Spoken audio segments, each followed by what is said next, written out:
Assalamu alaikum. Dear students and respected guardians, how are you? I am fine by the grace of Almighty Allah. Now we are facing a critical time, so you have to stay in your house safely.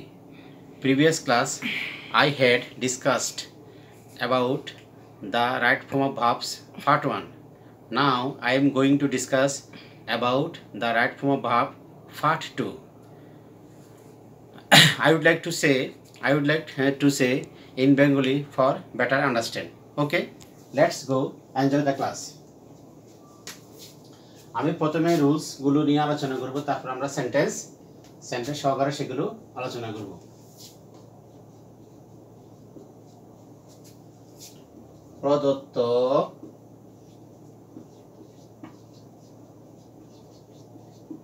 প্রদত্ত সেন্টেন্সে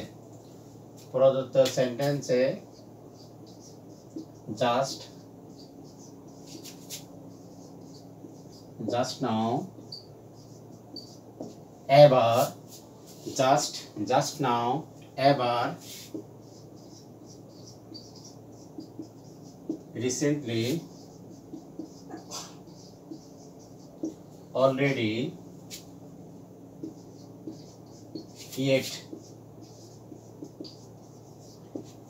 lately, থাকলে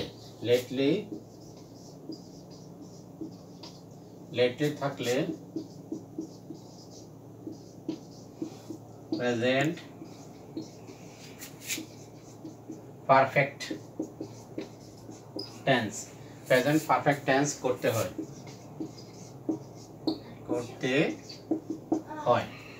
হ্যাঁ, present perfect tense, আমরা present perfect টেন্সের স্ট্রাকচারটা মোটামুটি সবাই জানি। তাহলে আমাদের কি subject plus have oblique has plus মূল ভার্বের past participle form, subject plus have oblique has plus V3 plus object.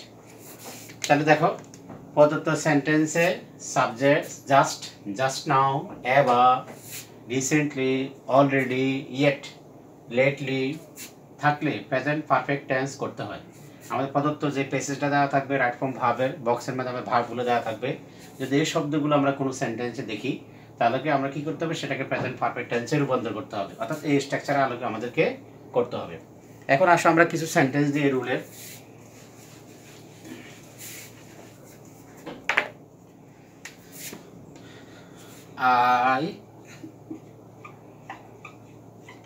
I already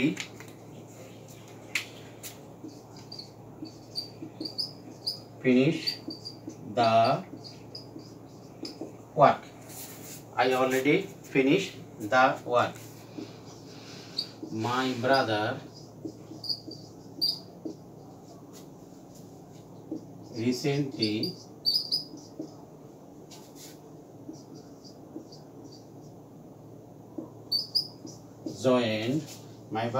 recently joined the army.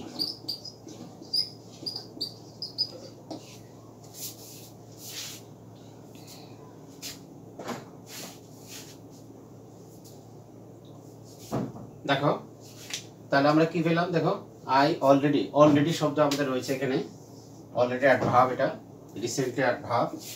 এই শব্দগুলো যদি আমার কোনো সেন্টেন্স থাকে সেটা প্রেজেন্ট পারফেক্ট টেন্স আমরা রূপান্তর করব। তাহলে কি I already finish the work, এটা আমরা করব I have already finished the work. তাহলে কি দাঁড়াচ্ছে, present perfect tense have oblique has মূল ভার্বের পাস্ট পার্টিসিপল ফর্ম। এক্স্যাক্টলি এই সেন্টেন্সটা আমরা করতে পারি মাই brother recently joined the army, এটা প্রেজেন্ট পারফেক্ট টেন্স হবে। My brother third person singular number, সেক্ষেত্রে আমরা হ্যাজ ব্যবহার করব। মাই brother has recently joined the army. সবসময় একটা জিনিস খেয়াল রাখবা, অলরেডি, রিসেন্টলি সবগুলি প্রায় এগুলো অ্যাডভার্ব সাধারণত মূল ভার্বের আগে বসে এবং অক্সিলারি ভার্বের পরে বসে।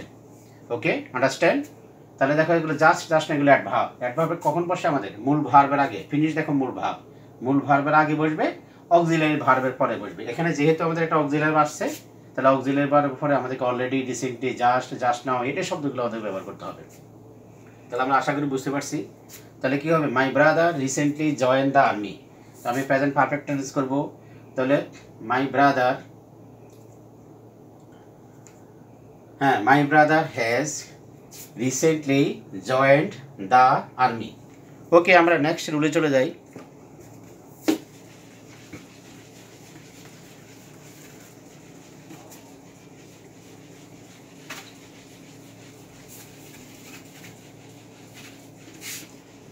আমরা নেক্সট রুল আলাদা, এই রুলটা আমাদের অত্যন্ত ইম্পর্টেন্ট, বিশেষ করে রাইট ফর্ম ভার্বে, বিশেষ করে যে এই রুলটা আমাদের প্রায় সময় বিভিন্ন সেন্টেন্সে আমাদের ফ্রেজেসের মধ্যে দেওয়া থাকে। এই রুলটা আমরা ভালোভাবে করলে আমাদের রাইট ফর্ম ভার্ব সলভ করতে বেশি একটা সমস্যা হবে না। দেখো, নিম্নের ওয়ার্ডগুলো কোনো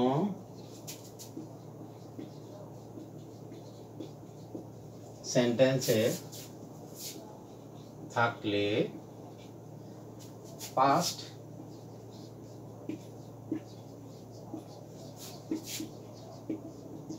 নিম্নের ওয়ার্ডগুলো কোনো সেন্টেন্সে থাকলে পাস্ট ইনডিফিনিট টেন্স করতে হয়। এখন আমরা ওয়ার্ডগুলো একটু মুখস্থ করে ফেলবো। কি কি ওয়ার্ড দেখো, yesterday, yesterday, the following day. Yesterday,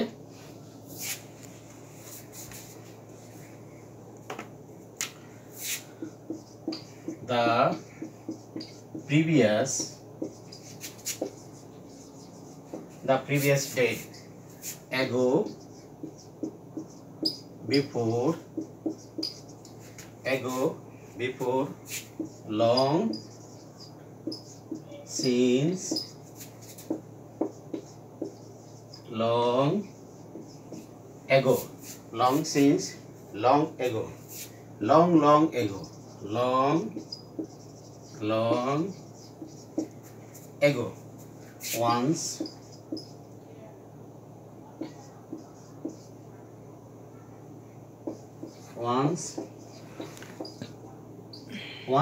upon a time,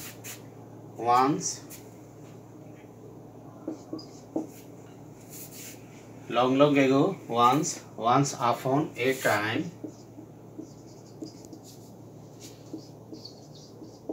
last day, last night, last year, last hour,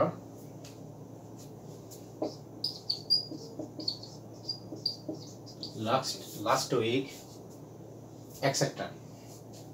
তাহলে দেখো, তাহলে আমরা কি পেলাম, এরকম অসংখ্য ওয়ার্ড থাকতে পারে। ইয়েস্টারডে, দ্য প্রিভিয়াস ডে, এগো, before, long since, long ago, long ago, once upon a time, last day, last night, last year, last hour, last week, etc. এই শব্দগুলো থাকলে আমরা তাহলে কি করব, ফার্স্ট ইনডিফিনিট টেন্স করব। ফার্স্ট ইনডিফিনিট টেন্সের স্ট্রাকচারটা কি, সাবজেক্ট ব্যবহার করব, B2 মানে ভার্বের ফার্স্ট ফর্ম, 2 নম্বর ফর্মটা, এরপর আমরা অবজেক্ট ব্যবহার করব। অর্থাৎ প্রদত্ত যে বক্সে আমাদের ভার্বগুলো দেওয়া থাকবে, এই শব্দগুলো থাকার কারণে আমরা সেটাকে ফার্স্ট ইনডিফিনিট টেন্স করব। দ্যাট মিন্স যে ভার্বটা আমরা ব্যবহার করব সেটা পাস্ট পার্টিসিপল, পাস্ট ফর্ম আমাদের ব্যবহার করতে হবে, ওই ভার্বটার পাস্ট ফর্ম আমাদেরকে ব্যবহার করতে হবে। আসলে আমরা কিছু সেন্টেন্স নিয়ে আলোচনা করি।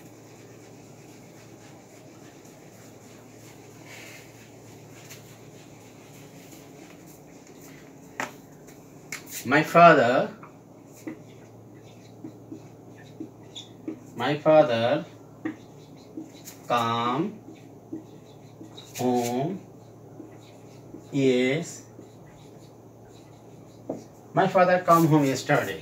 দেখো এখানে খেয়াল করো, এখানে আমার yesterday আছে, অতএব yesterday দেখলে আমার ফার্স্ট ইনডিফিনিট টেন্স হবে। ফার্স্ট ইনডিফিনিট দ্যাট মিন্স সাবজেক্টের পর আমরা ভার্বের ফার্স্ট ফর্ম করে ফেলব। তাহলে কি দাঁড়াচ্ছে এটা, মাই ফাদার, কামটা কেম হয়ে যাবে, কেম হোম yesterday. ওকে, আমরা আর দুইটা সেন্টেন্স আলোচনা করি।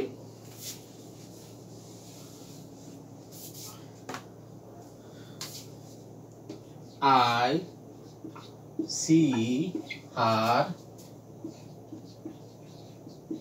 বিফোর, মানে পূর্বে। এখানে খেয়াল করো, আই সি হার বিফোর, আমি তাকে পূর্বে, যদি বিফোর আছে পূর্বে অতীত অর্থাৎ ফার্স্ট ইনডিফিনিট টেন্স আমাকে করতে হবে। তাহলে কি করবো আমরা, I see past tense, I saw her before. আমরা আরো দুইটা সেন্টেন্স লিখি।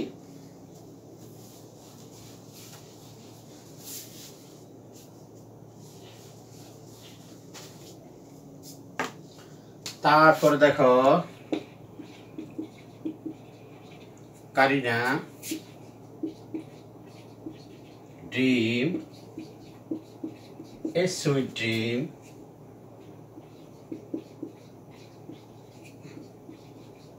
Last night. একটু খেয়াল করো, তাহলে এখানে লাস্ট নাইট গত রাতে, তো ড্রিম স্বপ্ন দেখা, এটা আমার ফার্স্ট ফর্ম আমাকে লিখতে হবে। তো কারিনা, এখানে আমরা ভার্বটাকে দুইভাবে আমরা ফার্স্ট ফর্ম লিখতে পারি। একটা লিখতে পারি DREAMED, ড্রিমড লিখতে পারি, তো ড্রিমড DREAMT, দুইভাবে আমাকে লেখা যেতে পারে। হ্যাঁ, তাহলে কারিনা ড্রিমড এ sweet dream last night. Kareena dreamed এ সুইট ড্রিম লাস্ট নাইট। তাহলে এইভাবে আমরা সেন্টেন্সগুলো, যে আমাদের রুট ওয়ার্ডগুলো আমাদের জানা থাকলে আমরা সহজেই সেটাকে কি করতে পারবো, আমরা তাহলে ফার্স্ট ইনডিফিনিট টেন্সে রূপান্তর করে আমরা সহজে সেটা সঠিক ভার্ব আমরা ব্যবহার করতে পারবো। চলো আমরা নেক্সট রুল নিয়ে আলোচনা করি।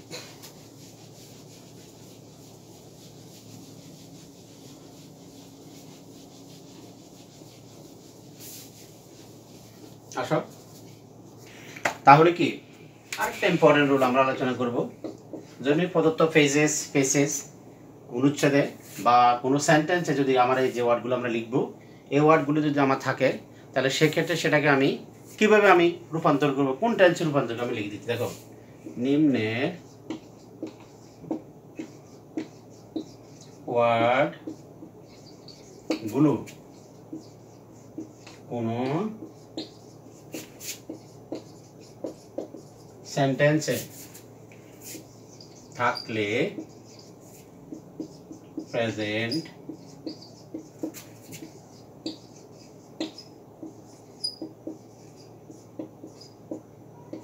ইনডিফিনিট টেন্স করতে হবে।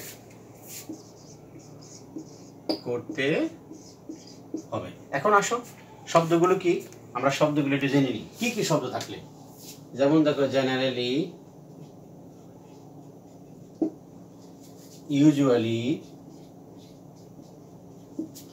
Normally,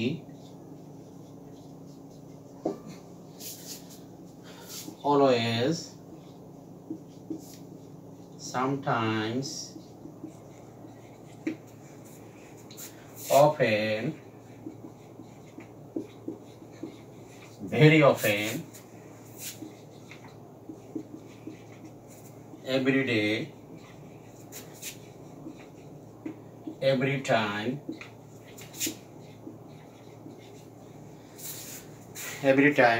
daily, occasionally,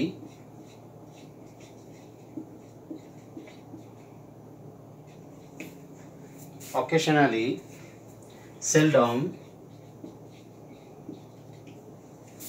never। তাহলে আমরা কি আছে, তাহলে আমরা generally, usually, normally, always, sometimes, often, very often, everyday, every time, regularly,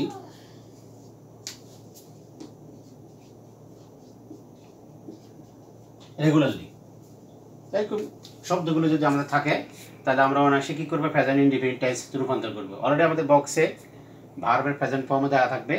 সেক্ষেত্রে আমরা সাবজেক্ট যদি থার্ড পারসন সিঙ্গুলার নাম্বার হয়, সেক্ষেত্রে আমরা এস বাই এস যোগ করবো। বাকি ক্ষেত্রে আমরা হুবহু ভার্বটা পেসেজের সেন্টেন্সের অর্থ অনুসারে আমরা সেটা কি করব, বসিয়ে দেব। এখন আমরা দুইটা সেন্টেন্স নিয়ে আলোচনা করি। দেখি আমরা এই সেন্টেন্সটা কিভাবে আমরা দেওয়া থাকবে। দেখো, Nahid go to school every day. তাহলে দেখো আমার এখানে এভরিডে আছে, তো এভরিডে মানে এটা প্রেজেন্ট ইনডিফিনিট টেন্স আমাকে করতে হবে। নাহিদ যেহেতু থার্ড পারসন সিঙ্গুলার নাম্বার, সেক্ষেত্রে আমরা শুধু ভার্বের সাথে এস বাই এস কিভাবে যোগ করতে হয় আমি প্রিভিয়াস ক্লাসে আমি আলোচনা করেছি, 3টা রুল আলোচনা করেছি। আশা করি তোমরা ওই রুলগুলো দেখলে, ওই ক্লাসটা দেখলে ওইটা আর সমস্যা হবে না। আমরা কি করবো এখানে, নাহিদ গোস টু স্কুল। দেখো তাহলে আমার হয়ে গেল। তাহলে আমরা যেখানে বক্সে যদি বারটা গো দেওয়া থাকে আমরা গোজ লিখে ফেলবো, কেমন। তারপরে দেখো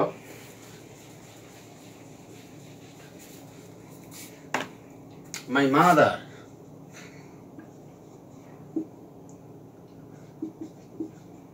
read the Quran daily। খেয়াল করো, তাহলে আমরা ডেইলি শব্দটা আছে, ডেইলি শব্দটা থাকার কারণে প্রেজেন্ট ইনডিফিনিট টেন্স করব। তাহলে মাই মাদার, তাহলে কি দাঁড়াচ্ছে, মাই মাদার এখানে থার্ড পারসন সিঙ্গুলার নাম্বার হওয়ার ক্ষেত্রে শুধু ভার্বের সাথে আমরা ট্যাস যোগ করব। My mother reads the Quran daily. হ্যাঁ, ওকে। তাহলে আমরা আসলে এই সেন্টেন্সটা, এই রুলটা বেশি একটা সমস্যা হওয়ার কথা না। আমরা আরেকটা সেন্টেন্স শেষ করে এই রুলটা শেষ করব। দেখো,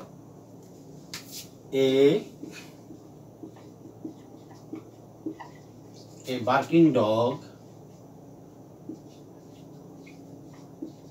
seldom bites। যত গজ্জে তত বসে না, বা গেউ গেউ করা কুকুর কদাচিৎ কামড়ায়। তাহলে দেখো সেলডম, তাহলে সেলডম শব্দটা আছে, সেলডম থাকাতে এই বার্কিং ডগ, গেউ গেউ করা কুকুর, থার্ড পারসন সিঙ্গুলার ফর্ম। শুধু আমরা এখানে একটা কি করব, এস যোগ করব, BITS, বাইটস, হয়ে গেল। ওকে, আমরা নেক্সট আরেকটা রুল আলোচনা করব, আলোচনা করে মোটামুটি আমরা আজকে ক্লাস শেষ করব।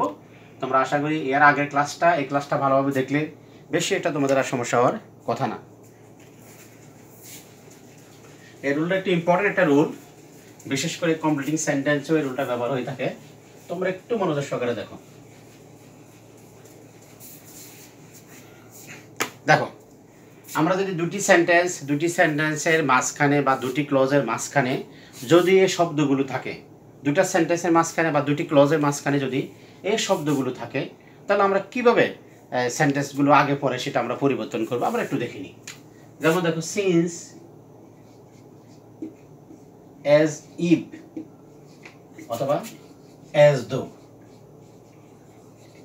খেয়াল করো, as if, as though তো যেন, সিন, এই 3টা শব্দ এটা মোস্ট ইম্পর্টেন্ট আমাদের জন্য। যখন আমাদের সেন্টেন্সের মাঝখানে থাকবে আমরা কিভাবে পরিবর্তন করবো, একটা অংশ দেওয়া থাকবে আরেকটা অংশ আমাকে করতে হবে, বা পরের অংশটা দেওয়া থাকবে আগের অংশটা করতে হবে, আগের অংশটা দেওয়া থাকলে পরের অংশটা যদি আমার ফিল ইন দ্য গ্যাপস থাকে ও আমাকে করতে হবে। মনে রাখবা এই 3টা শব্দ, এই 3টা শব্দ as if, as though তো যেন, যদি কোনো সেন্টেন্সের মাঝখানে থাকে, দুটি ক্লজের মাঝখানে থাকে, তাহলে তার আগে যদি প্রেজেন্ট টেন্স হয়, পরে হবে ফার্স্ট ইনডিফিনিট টেন্স। আমি আবার বলতেছি, এই 3টা শব্দ যদি কোনো সেন্টেন্সের মাঝখানে বা দুটি ক্লজের মাঝখানে থাকে, তার আগে প্রেজেন্ট টেন্স হলে পরের অংশ আমাকে করতে হবে ফার্স্ট ইনডিফিনিট টেন্স। তার আগে ফার্স্ট ইনডিফিনিট টেন্স হলে পরের অংশটা হবে আমার ফার্স্ট পারফেক্ট টেন্স। ক্লিয়ার? আশা করি বুঝতে পেরেছো। আমি দুইটা সেন্টেন্স লিখবো, তাহলে তোমাদের সহজে বুঝতে পারবা। যেমন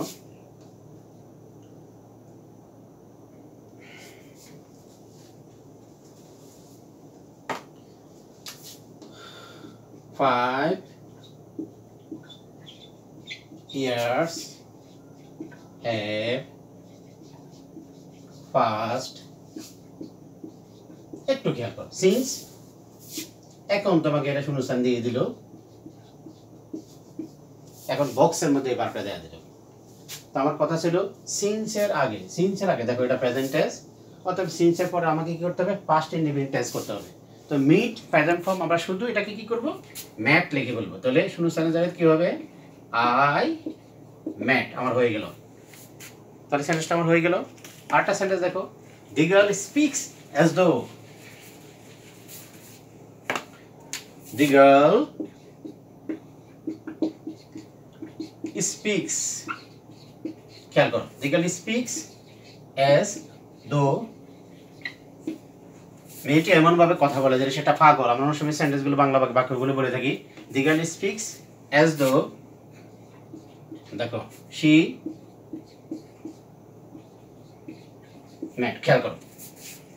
তাহলে আমাদের আগে দেখো প্রেজেন্ট টেন্স, খেয়াল করো অ্যাজ ইফ অ্যাজ দোর আগে প্রেজেন্ট টেন্স আছে, পরেরটা পাস্ট ইনডিফিনিট টেন্স হবে। তো স্যার এখানে কি বি ভাব, বি মানে am is are was were, তাই না?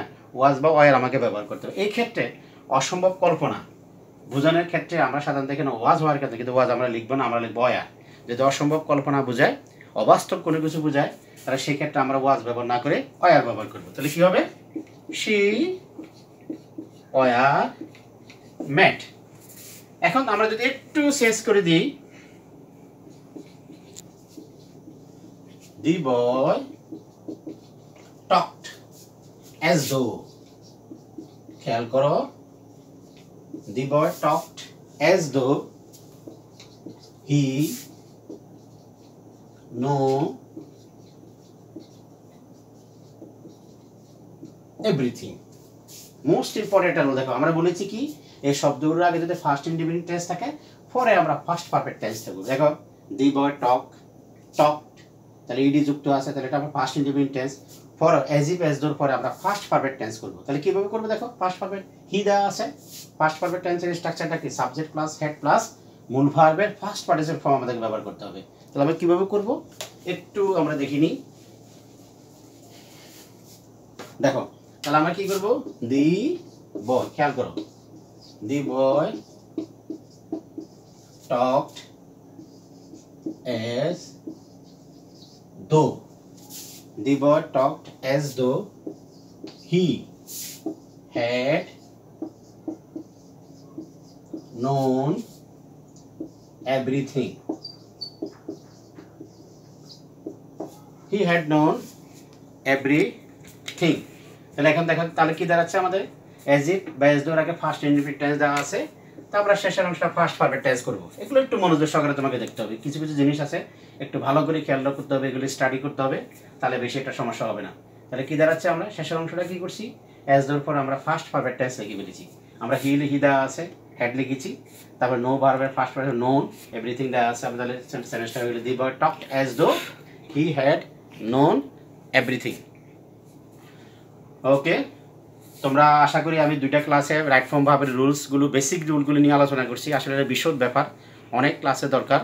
হ্যাঁ, তোমরা আমি যে রুলগুলো আলোচনা করেছি তোমার বাসাগুলো স্টাডি করবা, দেখবা, এবং এগুলি রেগুলার স্টাডি করলে আমাদের বিশেষ করে আমরা যখন টেস্ট পেপারটা বা বিভিন্ন গ্রামার বইগুলো, বিভিন্ন রাইট ফর্ম ভাবগুলো যে পেসেসগুলো দেওয়া আছে, আমরা এগুলো প্র্যাকটিস করব, সাথে সাথে আমরা রুলসগুলো দেখব, তাহলে আমাদের বেশি একটা সমস্যা হবে না। ওকে, সবাই ভালো থাকো, সুস্থ থাকো, সবাইকে ধন্যবাদ।